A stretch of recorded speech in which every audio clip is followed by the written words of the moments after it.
Ni un paso atrás por Enrique Patiño. Empezamos en página 92. Para Luis Carlos, Gloria era una especie de gurú que todo lo sabía. Él sabía precoz, él sabía precoz y aplomado, pero ella lo superaba en experiencia y conocimiento. Además, las, además le predecía la fama de su padre, Álvaro Pachón, el periodista que había dado la prísima de la Segunda Guerra Mundial en Colombia en su diario El Liberal. Un caballero de risa fácil y paraguas inglés, bigotes aciclados sobre todo y sombrero para el frío cachaco, y terminaría siendo el codirector del magazine dominical, el suplemento emblemático del Espectador, además del gran amigo del director del diario, Guillermo Cano. Álvaro Pachón sabía célebre por su humor dicharachero y por dictar sus palabras en vez de escribirlas, como si diera discurso en plaza pública, por lo que toda la redacción se enteraba con un día de la antelación de lo que diría el diario al día siguiente. Su temperamento había hecho que decidiera educar a sus hijas de la misma manera que a los hombres de esa mitad de siglo, porque no estaban de acuerdo con que se les permitiera a las jóvenes más clase de corote y ritos casamenteros que lecciones de geografía, historia o ciencias. Por eso, su partido quebró en dos el mundo de Gloria y Maruja, quienes se dieron cuenta de que su madre no tenía cómo permitirle salir a flote económicamente. Tuvieron que suspender todos sus proyectos entre las estadías de Gloria en Canadá, donde alcanzó a estudiar el Alman College, una escuela privada femenina en la población de Saint Thomas en Ontario, cuyas construcciones románticas fue usada para rodar películas y cuyas aulas en las que se enseñaban artes, literatura y música quedarían arrasadas tras un incendio.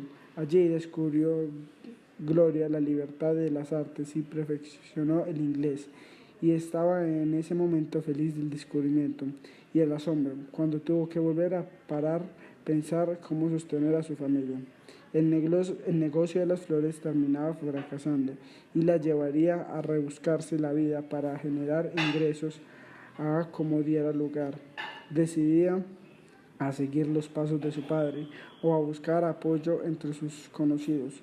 Buscó en el edificio de la Avenida Jiménez a Enrique Santos Montejo, más conocido como Calibán, el agudo columnista de El Tiempo, cuyos artículos causaban escozor nacional y quien había sido justo en el último personaje al que había entrevistado Álvaro Pachón.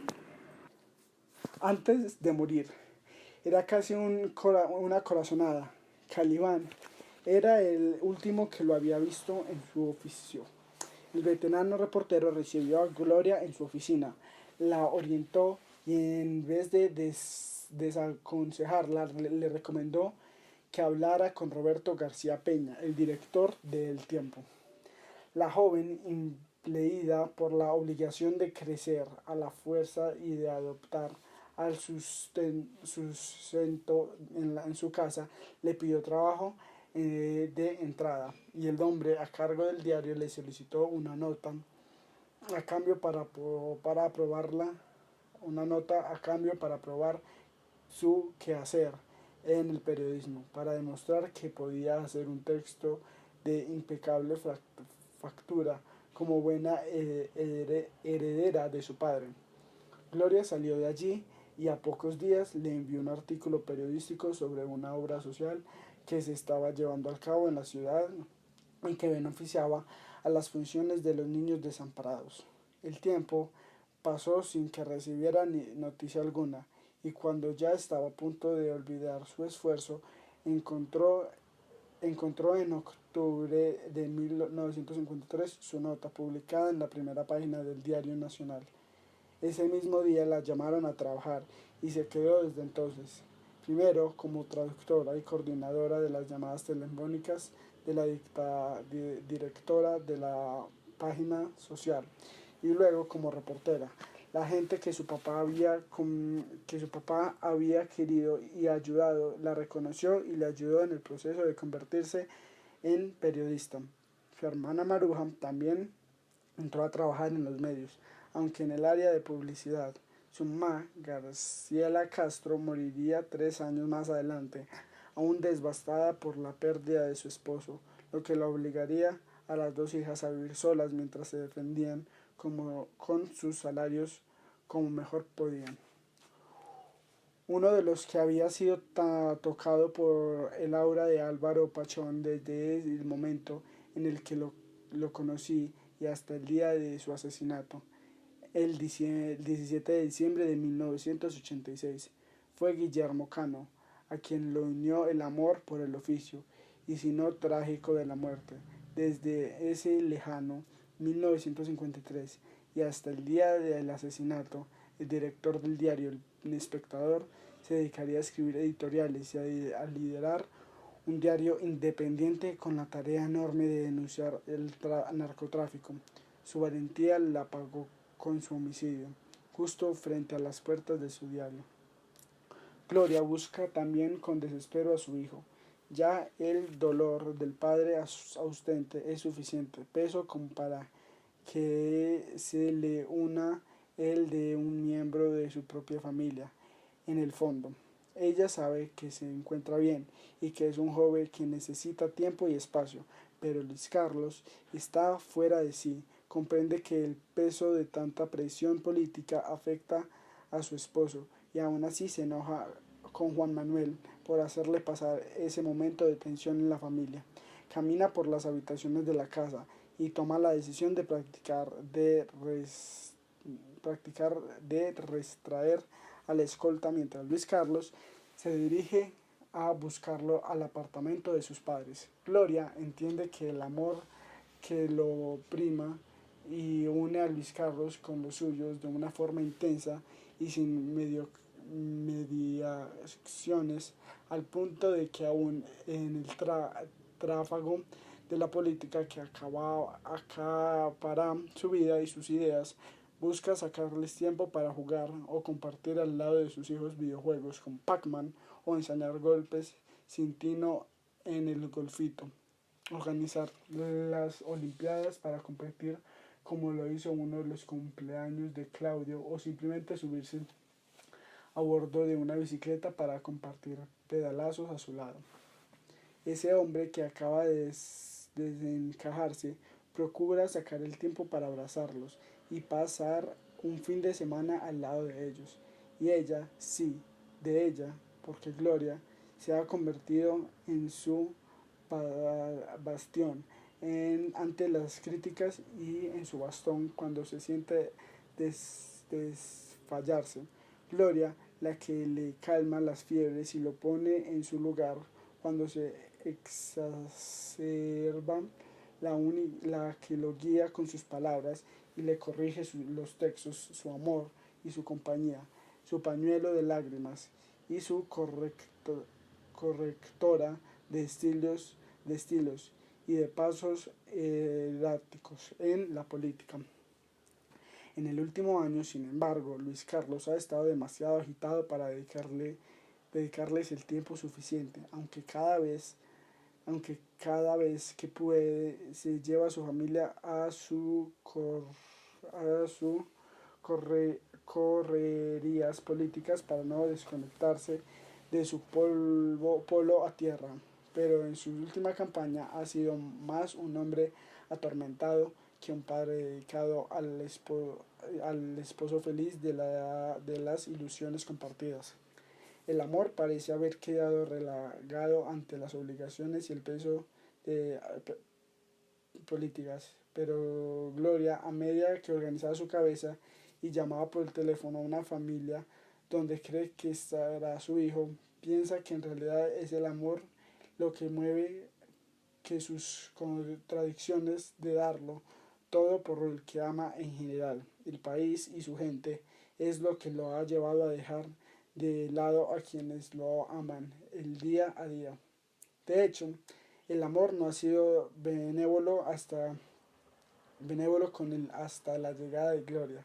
Una de sus primeras novias fue una joven llamada Matilde Uribe, con la que estuvo prendado durante sus últimos años en la universidad.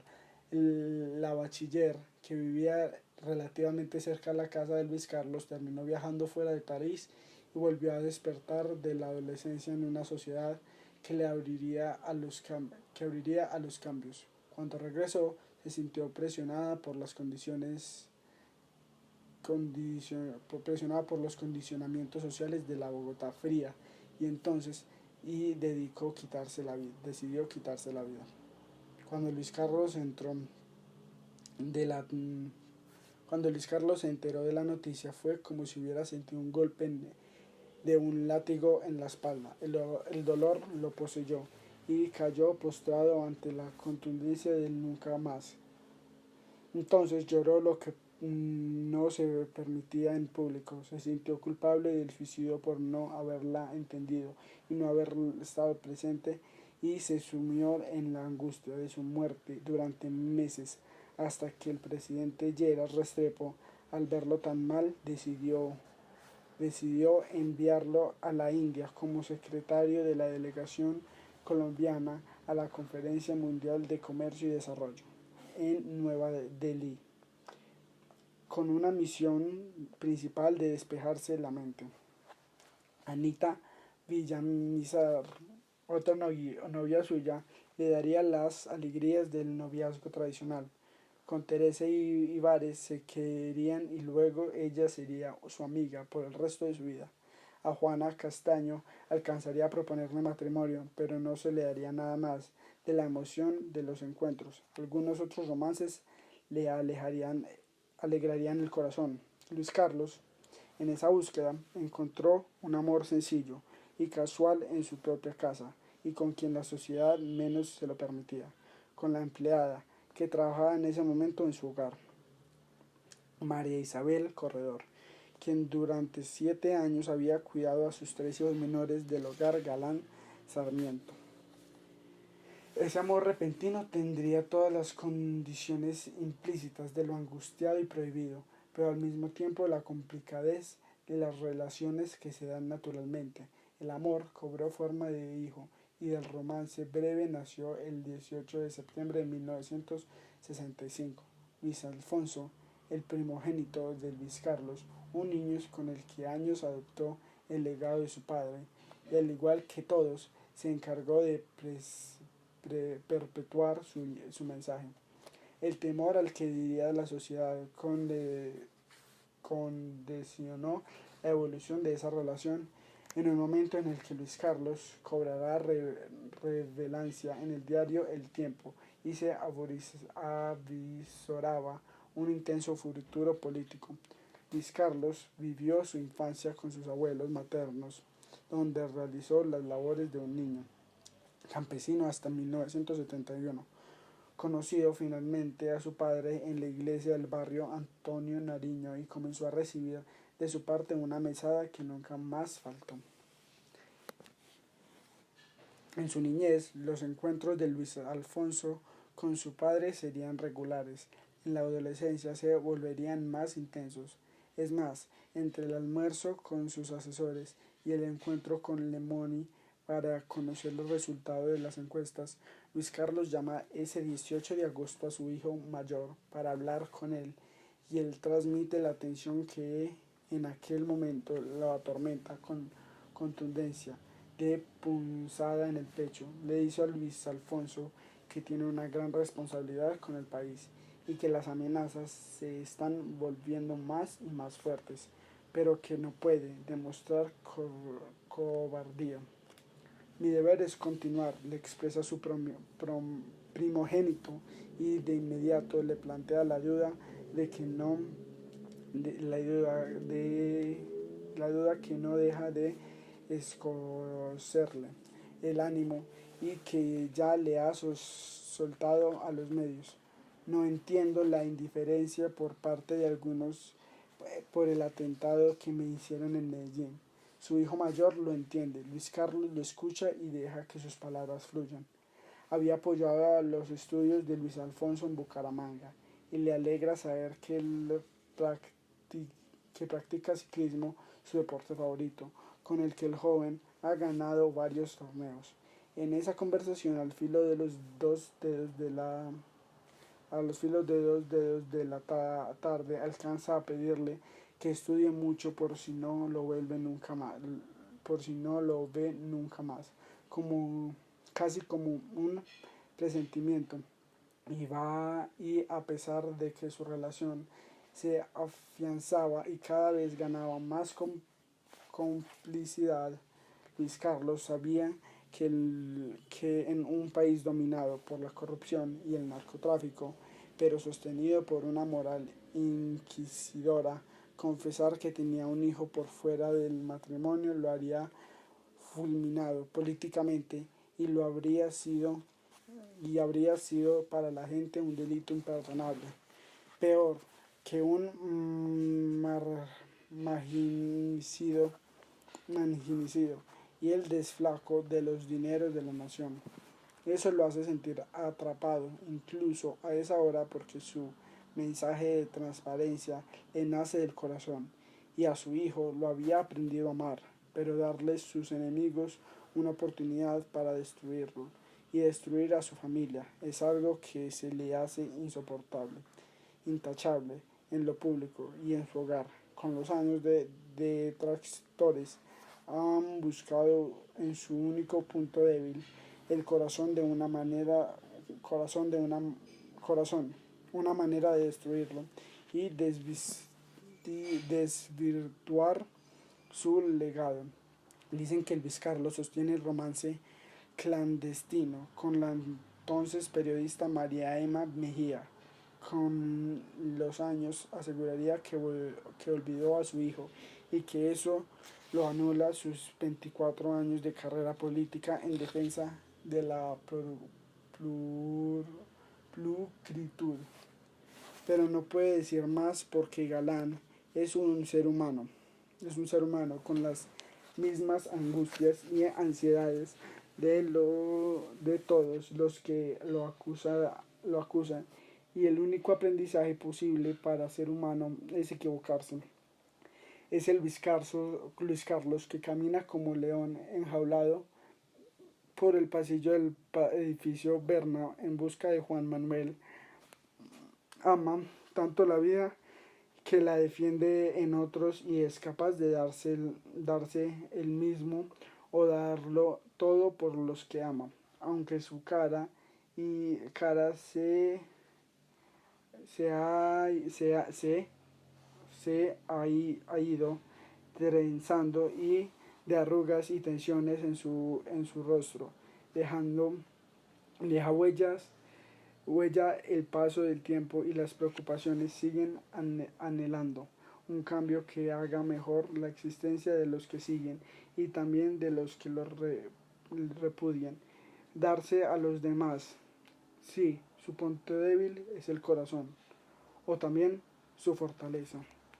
Dentro de ese amor expandido al que se aspira para que se dé una evolución colectiva de la humanidad, repite una y otra vez que su familia es el futuro más preciado. Llega a la puerta del apartamento de sus padres y se repite esa especie de mantra o de oración de afecto. Ellos son mi amor verdadero, mi certeza, mi realidad, mi real afirmación en este mundo. Mientras se abre la puerta, piensa que la política le ha impedido dedicarles más tiempo a los suyos, que se ha vuelto un hombre demasiado ocupado para pasar horas de ocio a su lado y que solo en ocasiones resarce su ausencia y se consagre de tiempo completo a su labor como padre. esposo, hermano e hijo. Por su familia se siente capaz de caer sanas de sacar su ímpetu, tratando de defenderlo con bravura de su raza. Son mi certeza, mi mundo, lo que hay que salvar, vuelve a decirse, mientras su madre predice mientras su madre aparece sonriente, con la mano aferrada al canto de la puerta. Terminé en página 100.